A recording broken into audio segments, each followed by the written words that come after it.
Hey, welcome back to the show. My name is Emmanuel, and if you struggle with porn or if you know someone who struggles with porn, you were at the right place at the right time. Right now, we're going over the 7 steps to find freedom from porn. And if you haven't watched the previous episodes leading up to this, make sure that you go watch those. And if you need any help, any resources, anything like that at all, go to teamvulnerable.com. We are here to help you. And before I get started again, make sure that you like this episode, share it, follow, all that good stuff, because literally just by you pressing that button, that can help change the world. And I'm serious when I say that. And that kind of leads us into what I'm going to talk about right here, which is dismantling the porn fantasy. This step might have been one of the toughest for me to really grapple with.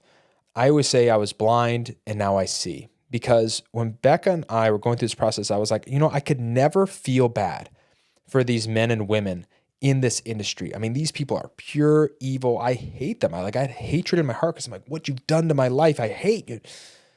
Then I realized, well, these people are going through extreme pain and I'm going through extreme pain, and our pain is feeding the pain more and more and more and more and bringing us to places that neither of us ever wanted to go. When I learned the truth behind the porn fantasy, that's when everything changed for me. Because I always just assumed that, these people are just nymphomaniacs and they just love sex and that's their whole deal. But when you actually look at how many of these women have been abused mentally, physically, sexually, it's like 70, 80% of them have been mentally, physically, sexually abused before getting into this industry. And when you look at that, you go, okay, they have a pain and they're trying to fix this pain some way. Maybe they've been told their whole life, all that you're good for is sex. And so they get into the sex industry and that's how they get paid. And then, by the way, have you ever gone into the sex industry and then you go try to apply for a job somewhere else? Yeah, it's pretty darn hard to do that, because guess what? A lot of people are watching porn. Nobody wants to hire a stripper or a porn star or a prostitute for their company. And so then you go, well, this is the only way that I know how to make money. And then you feel really bad about it. And then you start getting aged out of the process because nobody even wants to see you anymore. They've seen everything that you can do. And so you start taking drugs to feel better about yourself. And then you need to do more and more extreme acts to not only survive, but to pay for those drugs. And you keep going further and further and further down this rabbit hole. And these people are trapped. And I know right now, the common thought on your head is, well, no, these women in OnlyFans, they're making $50 million and they're making all this money and all this stuff.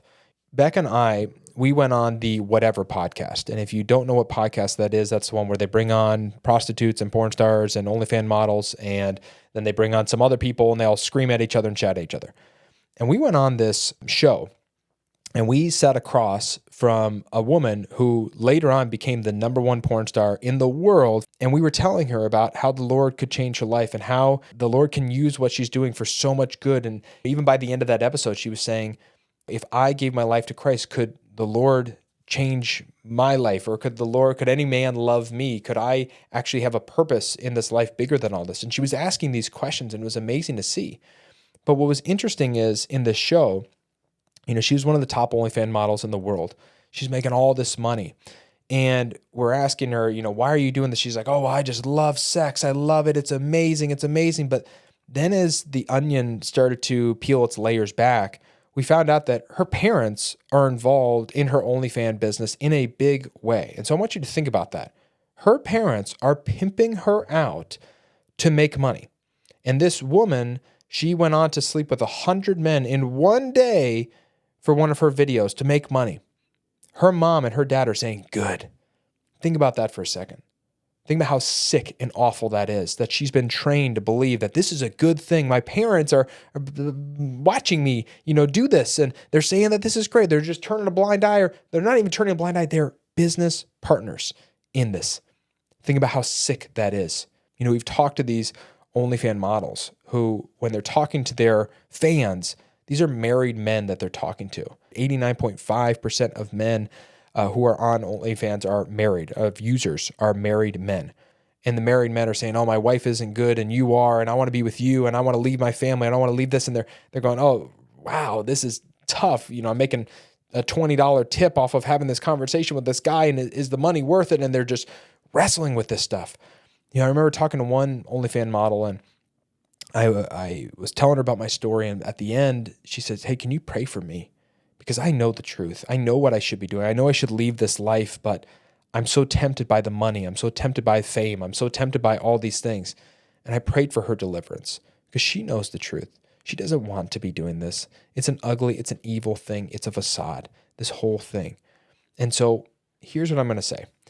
There is a book. There is a book called Behind the Porn Fantasy. And this book, I'm going to put the link for that in the show notes.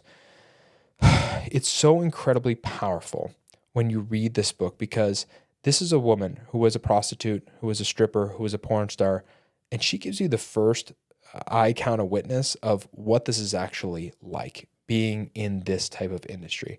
And it is awful. It is heartbreaking. And I'm telling you, after I read it, I actually kind of had like some PTSD, because I'm like, oh my goodness, all the things that I've been watching were a lie. And I can never look at the porn industry the same way again. So I'm telling you, that book is incredibly powerful because it makes it so easy to never go back to that world again and start looking at porn. So I'm going to put that video or that book in the show notes so that you can get that.